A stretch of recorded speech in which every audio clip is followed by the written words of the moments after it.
Gerdau é um cliente que já tem uma linguagem moderna, já trabalha com ambientes coloridos, salas integradas. Normalmente os funcionários não têm assento certo, cada dia eles podem sentar onde for mais interessante, podem trabalhar inclusive na área de lanchonete, refeitório.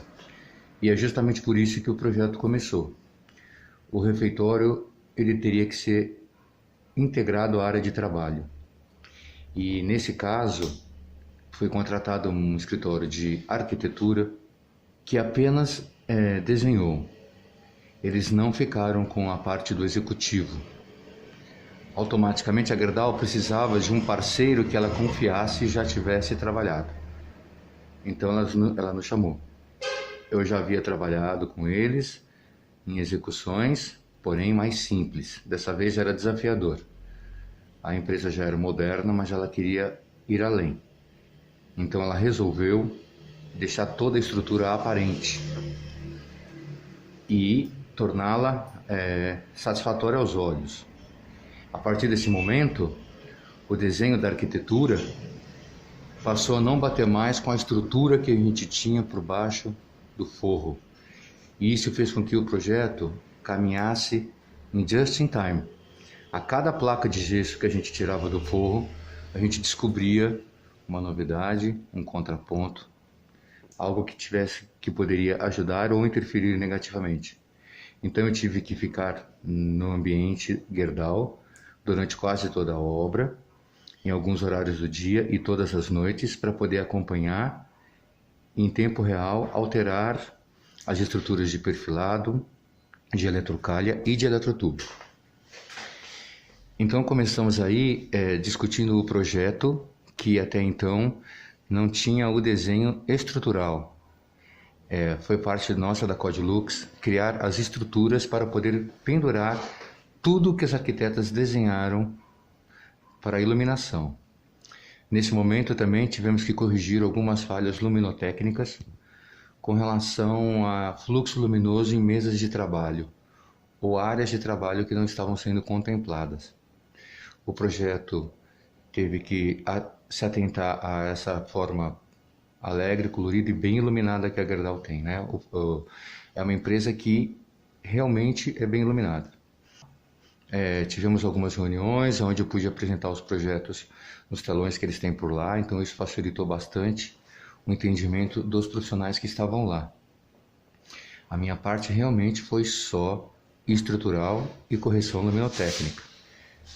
Mas à medida que a gente começou a trabalhar e começou a baixar o teto, nós descobrimos muitas e muitas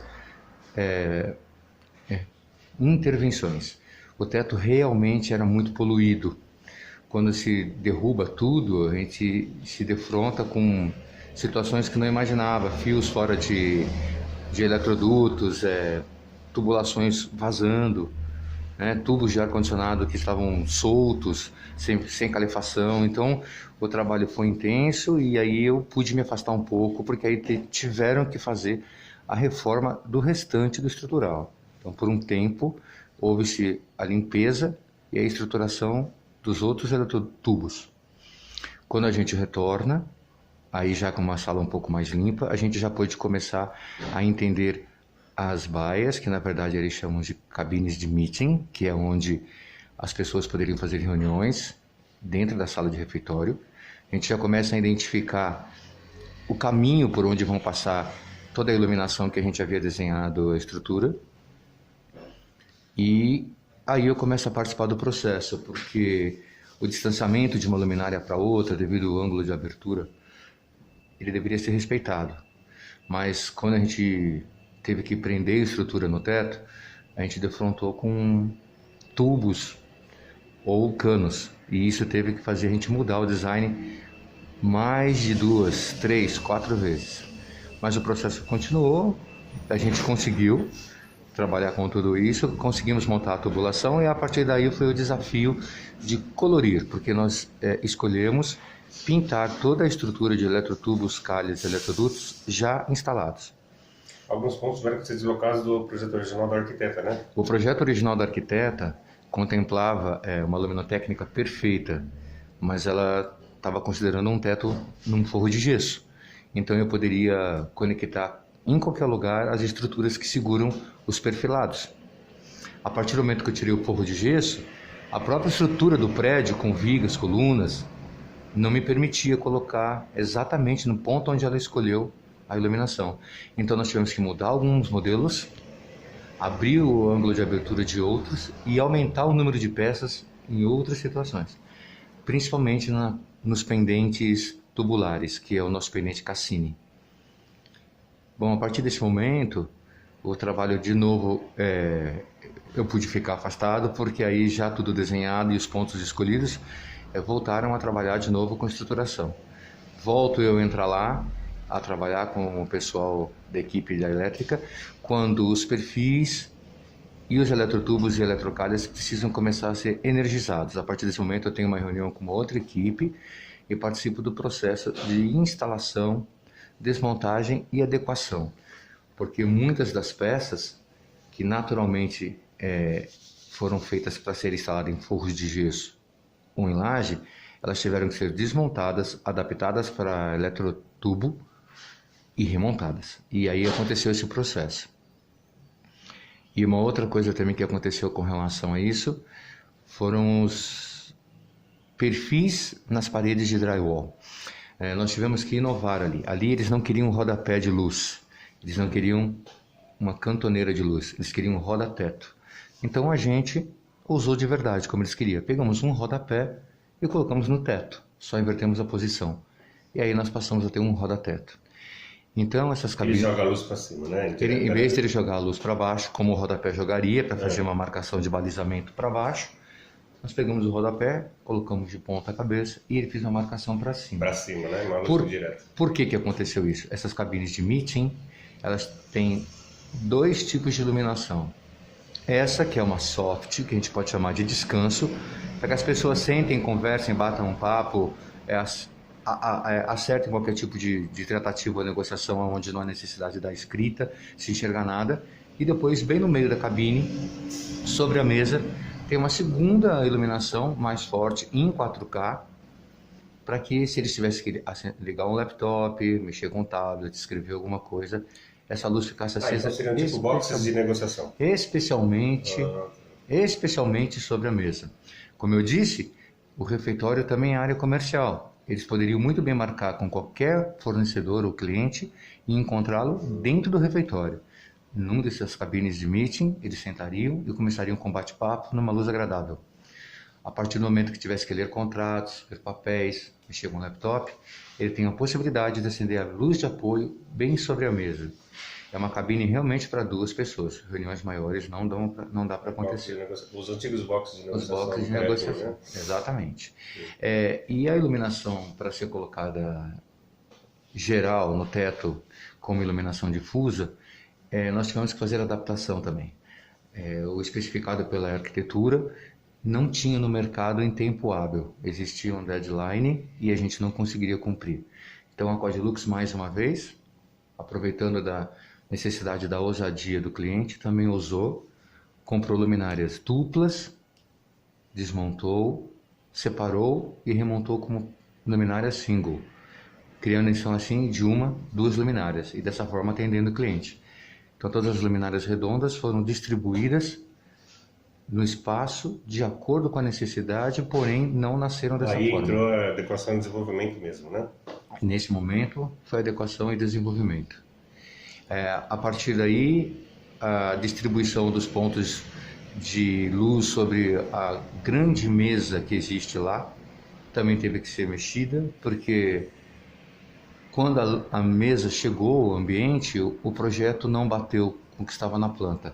E a mesa teve um formato um pouco diferente do que estava desenhado. E dessa forma, alguns cantos da mesa ficaram sem luz, porque o projeto não contemplava aquela área. Então nós tivemos que adaptar a luz também sobre essa grande mesa, que, via de regra, é uma mesa de refeição, mas que também nada impediria de uma pessoa sentar e trabalhar. Então a iluminação é importante. Como eles são bem modernos e pensam em integrar tudo com tudo, é um espaço de refeitório, mas há uma lanchonete no ambiente também, onde as pessoas podem comprar um lanche, um chocolate, um suco, um chá, um café e sentar por ali e tomar o seu lanche. Então a lanchonete também teve que ser integrada e a linguagem da lanchonete também conversou com a linguagem do espaço. Na lanchonete a gente preservou 3.000K e 4.000K, 4.000K para a área de serviço, 3.000K para as vitrines, para as partes de madeira, né, para a alimentação. E usamos os perfis para fazer luz intensa, porém discreta, né? Porque o perfil consegue distribuir a luz num fluxo maior e numa área maior também. O nível de luz no ambiente é bom. A sala do refeitório é uma sala que tem bastante luz natural. Fora isso, a lanchonete que há no ambiente, há também uma espécie de uma copa no fundo do grande salão. No fundo do grande salão, essa copa tem geladeiras, freezer, máquina de café, máquina de refrigerante, uma grande pia para o serviço autônomo, para o self-service. Ali também a gente teve que se preocupar com a iluminação, porém de uma forma mais discreta, colocando mais do serviço sobre a pia, como a gente faz normalmente numa residência, né? E depois pontos de iluminação na frente, como se fossem as marcações.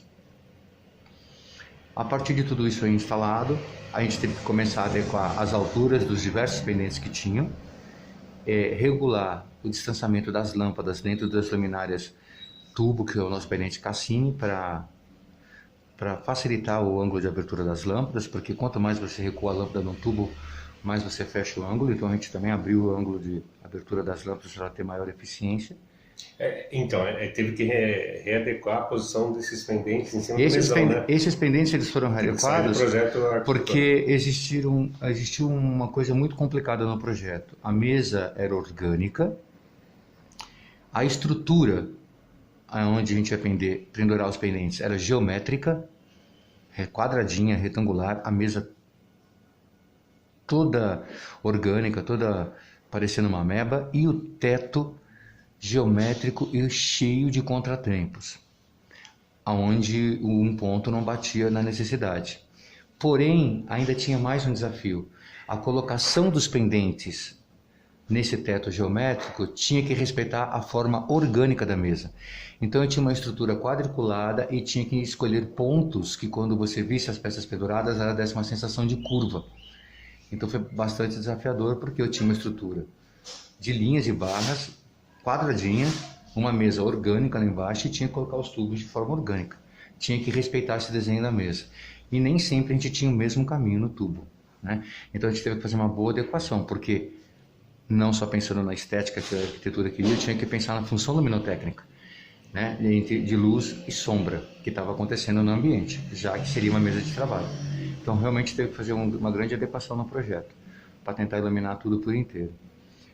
O projeto ele findou em satisfação total do cliente. O nível de luz ficou perfeito. O grupo de arquitetos visitou a obra e ficou bastante empolgado e muito satisfeito com a rapidez e a velocidade que o projeto andou, né? Mas aí, mais uma vez, foi a adequação da Codilux, né? Tudo que foi especificado, nós tivemos que adaptar, né? Tudo que foi pedido pela arquitetura teve que ser procurado junto aos nossos fornecedores peças substitutas e com desempenho igual ou superior. Sobrepôs. Sim. A função do sobrepôs. Existem na estrutura toda, que existem os pendentes redondos lineares, existem as peças de marcação de luz. Então, em toda essa estrutura de perfilado, existem sobrepores redondos pontuais que marcam um na frente de cada baia, vários na frente de toda a área de copa, como se fosse um balizamento, marcando um caminho. Eles também foram adaptados. Eles não eram sobrepores, eles eram pendentes. Eram peças pendentes, porém que estavam dentro do desenho dimensionado pelos arquitetos. Então nós tivemos que desmontar essa peça, tirar todo o corpo dela que a tornava pendente e instalar como um sobrepor. Ela atendeu perfeitamente como um sobrepor a necessidade de balizamento. Os pendentes circulares eles vinham num conjunto de 2 anéis dentro de uma canopla grande. Um anel de 60 centímetros, um anel de 40 centímetros. Então nós separamos as peças, criamos canoplas menores para o anel de 40 centímetros, que é presa em 3 pontos, né, em cabo de aço. E a canopla maior nós mantivemos como a original do anel maior. Compramos tampinhas, tapamos os furos da peça original. Quando eu tirei o pendente menor, tapei os furinhos que estavam na canopla e fiz uma canopla pequena, no mesmo design da maior, e criei novas peças individuais. Então, a gente trabalhou com estamparia, com repuxo e com pintura. Foi necessário trabalhar com tudo isso. E aí você consegue perceber, e seguindo a mesma regra de instalação de um para o outro. E essa instalação aconteceu, via de regra, no teto. Todos os pendentes redondos foram presos no teto de concreto, né? Só foram presos na estrutura de perfilado os pendentes Cassini e os sobrepores de pontuação, que eram pendentes que eu transformei em sobrepores. Os tubos, os eletrotubos também foi você toda a estrutura elétrica, todo o caminho elétrico e de comunicação, áudio, vídeo e elétrico foi desenhado pela Codilux. Então, o eletrotubo andou pelo teto para passar a fiação para os pendentes. Deles, conectamos nos perfilados para também passar a fiação e a comunicação para os pendentes Cassini e para os sobrepores. Deles também andamos para levar a fiação até as cabines de meeting e poder iluminar ali em drywall o que tinha que acontecer. E trabalhamos com as calhas, com os eletrotubos, para passar a iluminação de áudio, vídeo e comunicação. Dados, né? Dados. Aí também foi feito por nós. Passar tudo pelo eletroduto. Tudo. Tá? Isso eu queria saber se foi a Codilux que fez quando a gente o olha, desenho da rede. Quando você olha o teto, o desenho lá em cima da parte elétrica e dados é todo feito pela Codilux. Respeitando não mais tanto o que tinha no projeto da arquitetura, mas tinha o que nós descobrimos quando a gente tirou o forro. E na verdade, nem o que nós descobrimos quando a gente tirou o forro, mas o que nós conseguimos recuperar do teto depois que passou o pessoal do ar-condicionado, o pessoal do corpo de bombeiros por causa da iluminação de bombeiros, o próprio pessoal da hidráulica. Depois que eles passaram por lá e recuperaram o que era referente a eles e tornaram as peças mais leves e mais soft, a gente começou a ter mais espaço e mais caminho, a gente pôde trabalhar. Tá com toda a área livre, já com a área livre a gente já pôde trabalhar. Porém, eu tinha que respeitar o que as arquitetas desenharam em posicionamento de pendentes. Mas 100% não dava. O próprio teto não permite. Quem vê a foto percebe que não dá para respeitar. Não tem, você não consegue entender aonde você vai colocar uma peça nesse emaranhado de trama de tubos, canos. Foi bem complicado. Né? Mas saiu. Trouxemos no produto pendente algo que eles não estavam esperando. Eles estavam esperando uma iluminação direta, somente para baixo, jogada sobre as mesas. E nessa adaptação, nós encontramos um pendente com iluminação direta e indireta, que reacendeu e chamou mais atenção para o teto. Aí o teto ficou mais destacado, né? Mais destacado, e ele ficou mais evidenciado mesmo, e mostrando exatamente a perfeição do trabalho das outras equipes, porque realmente é difícil achar uma tubulação de ar-condicionado central bonita, mas eles conseguiram deixar, porque realmente ficou bonito. Então ficou bem interessante, mostrou, destacou muito bem o trabalho das outras equipes, dos outros segmentos. Realmente foi um trabalho bacana. E a gente usou o teto para jogar luz para baixo também, para fazer o reflexo de luz. Depois de toda essa adaptação, é claro que a gente participou de toda a instalação. A gente só não participou do processo de limpeza. Estivemos lá até o momento onde estava tudo aceso. A partir daí, quando começa a limpeza e os sacos saem das luminárias, as fitas saem das paredes por causa da tinta, a partir desse momento a gente não participou mais, porque aí nenhum de nós pôde continuar mesmo, só o pessoal da equipe de limpeza. Aqui, quando você volta naquela foto, foi quando nós estávamos remedindo, fazendo um móvel. Nesse momento aí... Que era uma mais alta, uma mais baixa? Nesse momento, uma mais alta, uma mais baixa, é que depois de tudo instalado e posicionado, não dando mais para respeitar tanto o projeto da arquiteta, nós tivemos que posicionar as lâmpadas dentro do tubo e a altura dos pendentes de forma a não bater na cabeça de ninguém. Isso mesmo. Então, porque ali é uma arquibancadinha que as pessoas sentavam. Ali tem uma arquibancada que é para bater um papo também, é um lugar para descontração. Teve que medir. E aí a gente teve que tomar cuidado para que ninguém batesse a cabeça. Isso é importante. Mais alguma consideração final? Essa situação sua do cliente e a expectativa quanto a outros projetos? possa estar fazendo? A sorte que nós tivemos nesse projeto é que as equipes que a Gerdau conseguiu contratar e que não eram indicadas pela arquitetura, mas sim de conhecimento dele, se entrosaram muito bem. A equipe de pintura respeitava do gesso, que respeitava da elétrica, que respeitava da hidráulica. Eu, como luminotécnico, encontrei uma equipe de elétrica muito boa. Eu tive 2 ou 3 vezes contato com o engenheiro elétrico que atendeu tudo que eu pedi.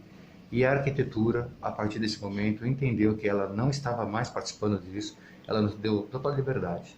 O cliente também confiou de uma maneira incrível na gente, então houve uma parceria de verdade, intensa de verdade.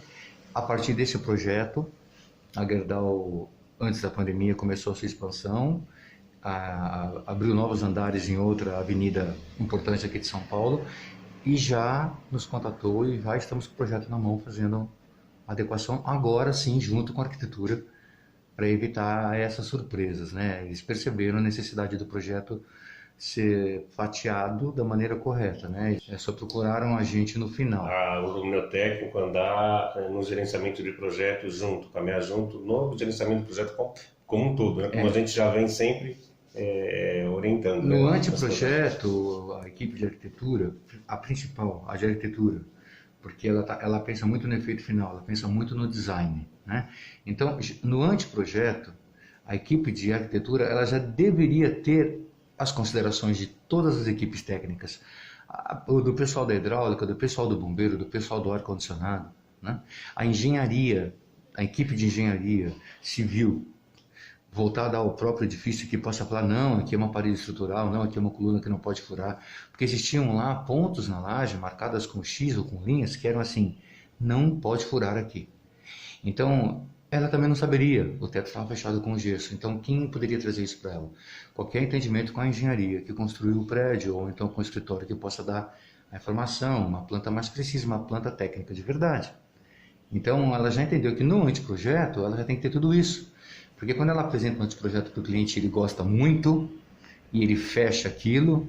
Se ela só for descobrir os contratempos depois que o cliente fechou, ela vai ser obrigada a conversar com o cliente e falar, eu te mostrei um anteprojeto que não vai dar para ser, porque eu descobri agora, depois que você gostou, que uma coisa ou outra não pode acontecer. Então isso já ficou claro, tanto para a empresa, eu acho que tanto para o escritório, que se ela não vai trabalhar com o executivo dela, o ideal é que todas as equipes sejam reunidas antes de apresentar um anteprojeto.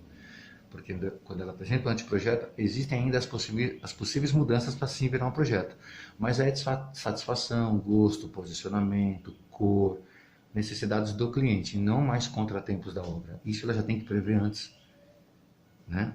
A não ser, é claro, que o cliente peça uma coisa muito diferente nesse anteprojeto e é na hora que ele joga para um ponto que ela não estava esperando de novo, ela tem que consultar alguém que fala, essa sala não seria nada, agora vai ser, eu preciso saber dela. Mas se isso não acontecer, o anteprojeto é a parte mais importante. Né? Hoje em dia a gente trabalha num projeto que não houve anteprojeto. Sim. E aí, não tendo havido isso, o projeto ficou muito bem desenhado, as coisas ficaram muito bonitas, mas pouco eficientes, luminotecnicamente falando. Então só corrobora que o luminotécnico ele tem que estar presente também na execução. Na execução. Justamente para evitar surpresa. Antes da execução, né? E também, às vezes, até na execução, né? Exatamente. Como você acompanhou lá. Como a gente acompanha lá. Beleza, Marcos. Tá bom?